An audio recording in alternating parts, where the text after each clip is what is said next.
Hello, I am sitting next to some very large stacks of books here because what I do is I put all of my like hauls into this little alcove that I have over in that direction. I didn't need to look over there, but it is over in that direction. I put all of my books over in that alcove and then eventually scan them into my library app, and then I can put them on the shelves. So these need to be scanned into my library app. And I was like, oh, okay, this has gotten a little bit much. I think the last time I added books actually to my shelves was somewhere in like mid to late January. So some of these have been over there a minute and they really need to find places on the shelves. Also, I will be doing a physical TBR video probably sometime in April. So when you see that video, I need you to selectively forget that I just hauled a bunch of books, because I do have a number of books on my physical TBR. Anyways, let's get started with the haul. So first we have this lovely, beautiful, gorgeous, I think it's Everhart. Yeah, Everhart edition of A Requiem for Fallen Stars. This is one of my friend's books and she was kind enough to gift me a copy. And so I'm finally able to display this on my shelves. Oh, it's so pretty.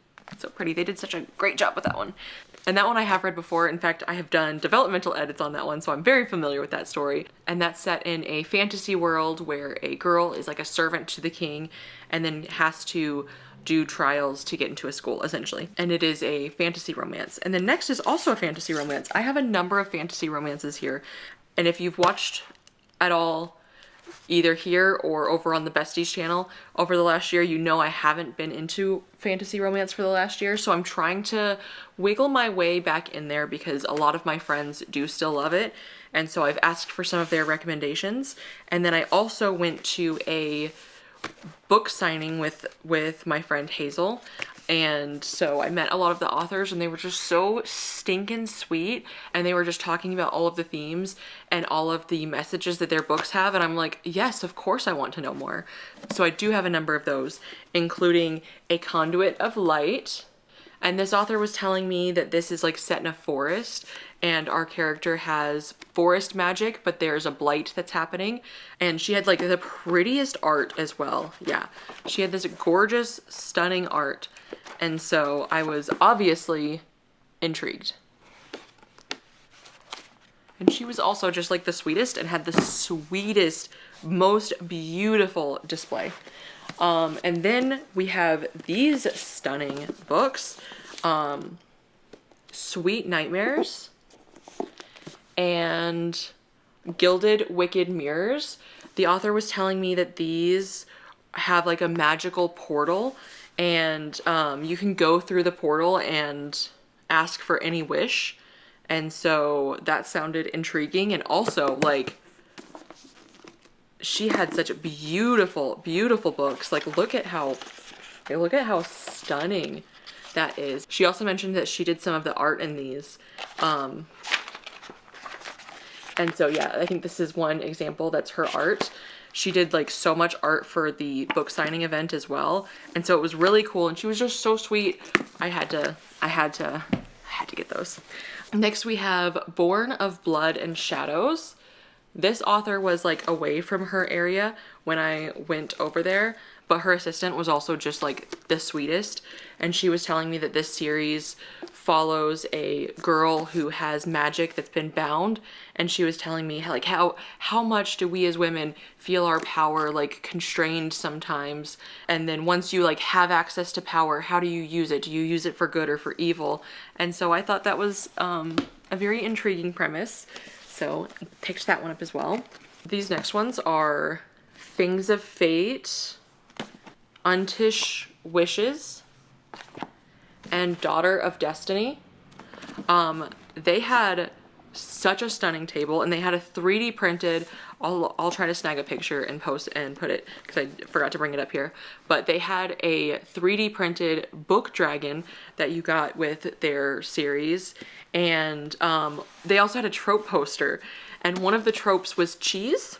They had like dragons, vampires, a huge list, and one of them was wine, and then the next one was cheese.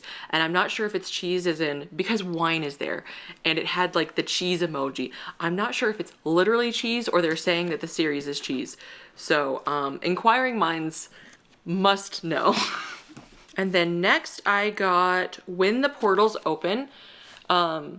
Hazel shared a booth with this author, Mercedes, and sweetest. Like, all of these people, all of these authors were just the kindest, most amazing people that you've met. So like, you gotta support them, you know?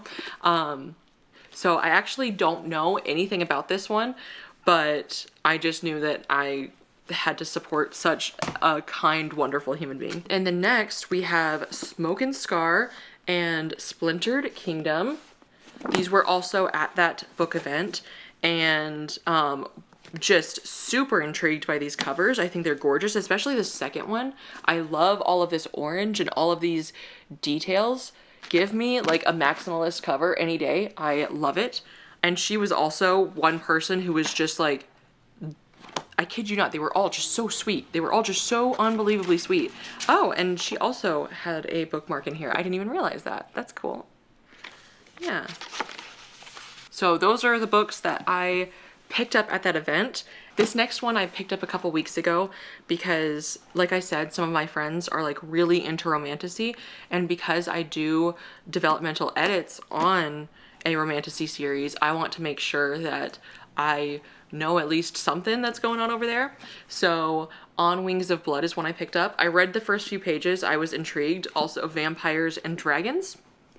I also saw that they started putting out the standard editions, but I love these stenciled or digital edges so much with the scales. I think that's so fun. So I wanted to pick this up now before I can't pick that up anymore. I think I have one more Romantasy book in here, and that is An Arcane Inheritance. This is, as far as I know, a Romantasy slash dark academia style book. I had my eye on this for quite a bit, and again, they started putting out the regulars, and I don't normally like these kind of edges on a paperback, but for this specific book, I think it's just stunning. And so I read the first few pages, and I'm intrigued, so I'll give it a shot. Next, let's take care of this aardvark box here, which I have not opened yet. This is the one that just came in this month. So Aardvark is probably one of my favorite book subscriptions in any of those like standard book subscriptions. So there's like Book of the Month, and this is a Book of the Month rival. And I just like their picks a lot more. So in this we have After the Fall. I've read like a third of Mickey 7 and I was really enjoying it. I think I just had deadlines for other things, and I think that's why I ended up putting it down. But I picked this up because I enjoyed the start of Mickey 7. One thing I really like about this book subscription is all of the covers are just like so soft. And then they also have a system where you get your first book for $17, which is still cheaper than the hardcovers anywhere else. And then your second and third are $10. So I always pick 3. The next one I picked was Spoiled Milk. And this is a horror. Oh yes, this is a horror that's set at a boarding school, and like, sign me up. I love that combination. So I picked that one. And then the last one I picked was Whidbey? I think this one was marked as like general lit, but it was like 3 women that were connected to a murder, and that sounds fun. So one of my other book subscriptions that comes in regularly is the Broken Binding fantasy one, and that one we got the Bone Shard Daughter and the Bone Shard Emperor, and these are just, as always, incredibly stunning. I'm so excited. I've heard mixed reviews on how this ends. I've heard the book 1 is really good and then it peters off, but my thinking is that hopefully I like it.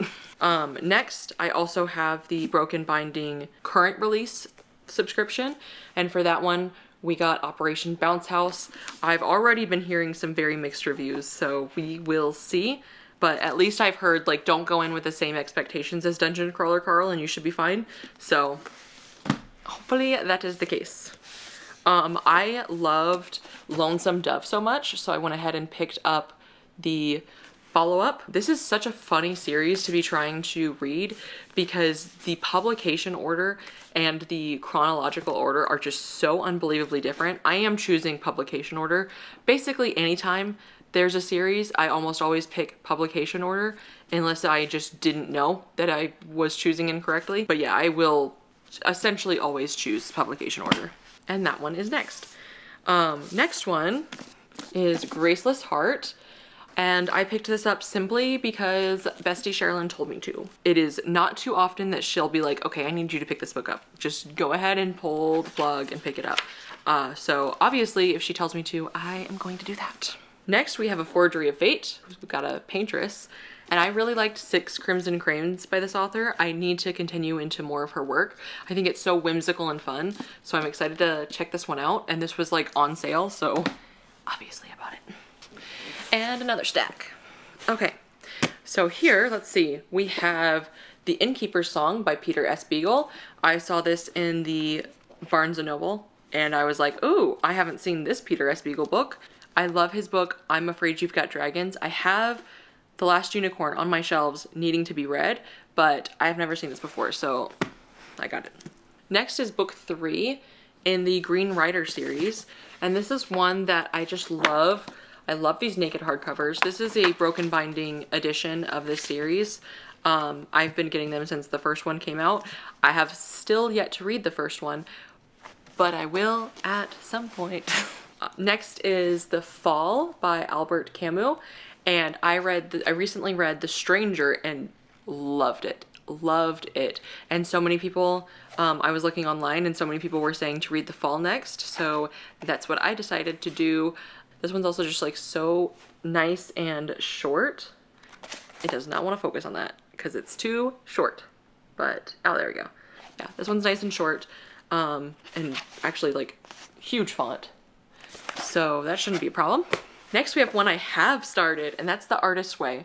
This is crazy. So how I found out about this was I was scrolling through Instagram Reels, and I saw a reel that popped up that was like, I bought this book because Doja Cat talked about it. And I was like, that's interesting. I don't listen to Doja Cat at all, and I don't even know who this person was, but for some reason I was like, yes, I need this book. I think it was just the way she was talking about it. And then I got it, and I am working my way through it.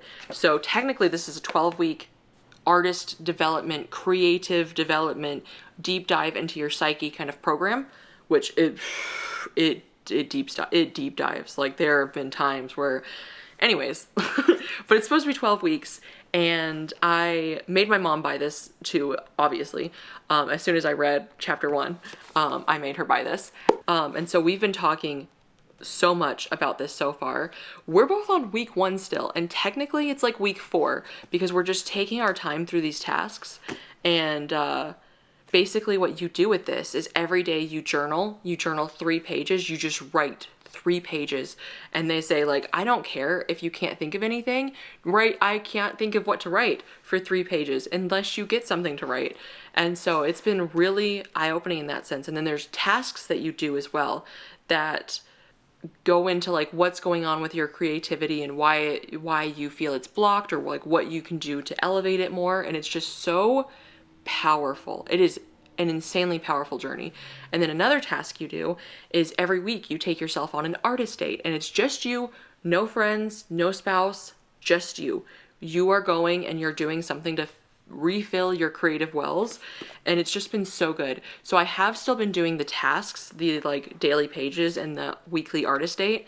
I just have been working my way through the week 1 tasks still. I am about to start week 2 because I'm finally finished with those. The last one was just, I didn't know what to do with it, so it took me a while. But yeah, I highly recommend this if you feel like you want to live more creatively, if you feel like you are in maybe a little bit of a creative rut or whatever. Like, I super recommend this one. It's also got quotes on the back from like Elizabeth Gilbert, Anne Lamott, Martin Scorsese, and Russell Brand. Like, a bunch of people have done this program. You may have even heard of this, and you may be like, how did you not hear of this before? But like, I haven't, and it's so good. Anyways, mid book haul review for a book I'm like 30 pages in. Hexologists. I bought this because I was at the bookstore with Sherilyn and she was like, girl, check out this first sentence. The king wishes to be cooked alive, the royal secretary said, accepting the proffered saucer and cup and immediately setting both aside. How fun. How fun is that? So obviously we both picked that one up. And then I also picked up the sequel because that's just where we are. That's just what I do. This one, Women Who Run with the Wolves. I saw this one I saw that one and this one, The Executioner Song. I saw these on an interview that Jack Edwards, the like booktuber, bookstagrammer, book talker, big name, did with Margot Robbie and the dude from Wuthering Heights. And Margot Robbie was saying that this one was the Lady Bible, and I was like, I'm intrigued. I don't know what that means, but sure, why not? And this one, whatever the celebrity dude was saying, just trust me, just go into it. And I saw that it was like Pulitzer Prize winner. And I also saw that it was an absolute beast of a book. So I did pick that one up as well. I think it was also like a President's Day sale at Tertulia, so I was like, you know what? Why not? I still have more to go. Oh, I have another stack here of Aardvark books. I think these were the previous month's. Tradwife, super fan, and Adrift. I think this one's a thriller.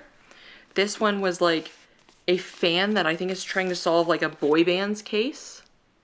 Yeah, I'm not sure. But I remember reading, they also on Aardvark, they have like a little section of the first page. And so it's nice to be able to use that. And then this one is someone who's like a tradwife influencer who gets impregnated by a demon. I think that sounds like a lot of fun. Another sequel that I haven't started the first book for, that's a God of Countless Guises. This is another Broken Binding edition, and it's just so beautiful. Then Perfect Happiness, and this is one I saw in Barnes & Noble, and I read the first page, and I was like, ah, that's so cool. She like starts with like chopping meat and butchering meat, and then it says on the back that she's like a narcissist and she's one way with her family, and it's just like, it sounds like a family mess and a half, mixed with a lot of horror, so it sounds great. Then we have my Evernight book, We Call Them Witches, which is just so pretty. Evernight, gorgeous. Evernight is Illumicrate's horror books, and so far I have read a few of them, and they have been, I think all of the ones I've read from Evernight so far have been real winners, so I am enjoying that. And then we have Theo of Golden. I bought this the other day when I was getting some birthday presents, and I was getting them The Poet Empress, which was like a really deep, dark, depressing book, and then I wanted to get them something lighter so you kind of counterbalance it. And the Barnes & Noble employees had a nice little poster next to this one talking about how lovely it was. And the back mentions that this dude is just seeing pictures of people in his local town at a cafe, and he wants to find the people that have these pictures, and so he's getting all of these stories, these lovely stories from these people. And so that just sounds heartwarming and delightful. See, I have both. I have both horrific things and light-warming heart things. All right, so last stack here. We have one that I just like, the cover just immediately drew me in. You can kind of see why. Woo, so pretty, so shiny, so sparkly. This one, if I remember correctly, was like female friendship and obsession, set in the Pacific Northwest. One of them is an influencer, and this is, and it sounds like it's somewhere between a thriller and horror, so fun. I basically always love an obsession trope, so that sounds fun. I also picked up Annihilation. This is like such a highly regarded sci-fi book that I finally pulled the plug on that one. It's also so short, less than 200 pages, so that one I should be able to read in like a day or a weekend. whatever. Then we've got some philosophy books here by Friedrich Nietzsche? I'm not sure how you say his name, but we have The Birth of Tragedy. This was recommended to me as a way to understand like the comedy versus tragedy, understand the tragedy aspects of media. And then Beyond Good and Evil just sounded interesting, and it sounded like it dealt with really good morality discussions, so wanted to check that one out. This would be a reread for me. I read Pillars of the Earth when I was like 15 or 16. It has been a minute. It has been a good solid minute since I've read this. I read this because I loved the show, and I just really wanted to do a reread at some point this year, so I wanted to make sure I got this so that I could do that. All right, 2 more, guys. We have The Homeland. This is a Dungeons and Dragons book.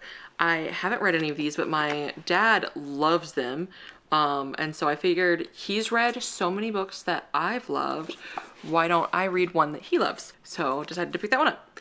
And then New York Trilogy.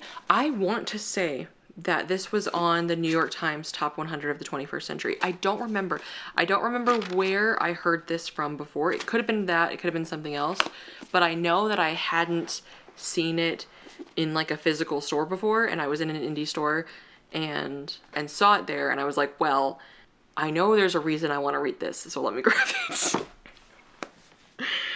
All right, that's a lot of books. Let me count how many books this was. Okay, that was 42 books, which is the answer. So, you know, I'm happy with that. I'll probably end up doing one of these probably every quarter or so, or whenever the stack starts getting large in the alcove again. So thank you guys so much for joining me. Let me know if you've read any of these and what are your thoughts, hopefully good thoughts. And if you're not feeling chatty, leave me a heart, because this is the biggest fantasy romance haul I've had in a minute. In fact, I was almost out of fantasy romance books to read, so now I have quite a bit. So leave me a heart. All right, see you in the next one. Bye. Tell me the only thing you are.